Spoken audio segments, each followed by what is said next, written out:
The placid agrarian Iron Age culture of the Durotrigians would come to an end in 43 to 44 AD with the conquest of the Romans. Vespasian, who would later become emperor, led the Legio Secunda Augusta, the second legion of Augustus, into this region, and in their westward advance, it is quite possible that the Badbury Rings was the first Durotrigian hill fort that they met with.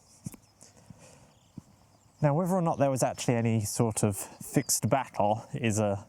open question. There have been found about 500 metres away towards the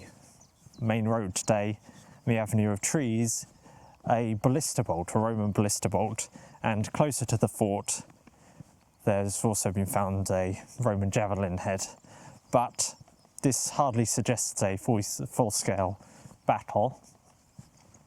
although it might imply a show of Roman force. The Durotrigian tribes almost certainly knew of the Romans, certainly those amongst them who engaged in trade with the continent, and so it is perfectly possible that they submitted quite quickly, as they knew that putting up the fight would be costly. With the new Roman governance now in place, the Badbury Rings saw a decline in usage. It no longer needed to serve as a hub of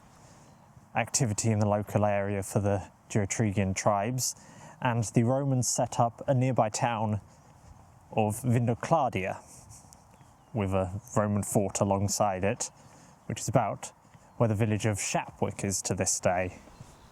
Vindocladia was believed to have been the second largest Roman settlement in Dorset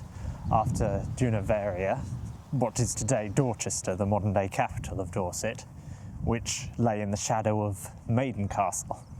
It's interesting to think that both the largest settlements in Dorset, the two largest settlements, were both in line of view of Iron Age hill forts, although I suppose the Romans couldn't really help but build their new towns within sight of these impressive earthen structures, as they were all built on sites of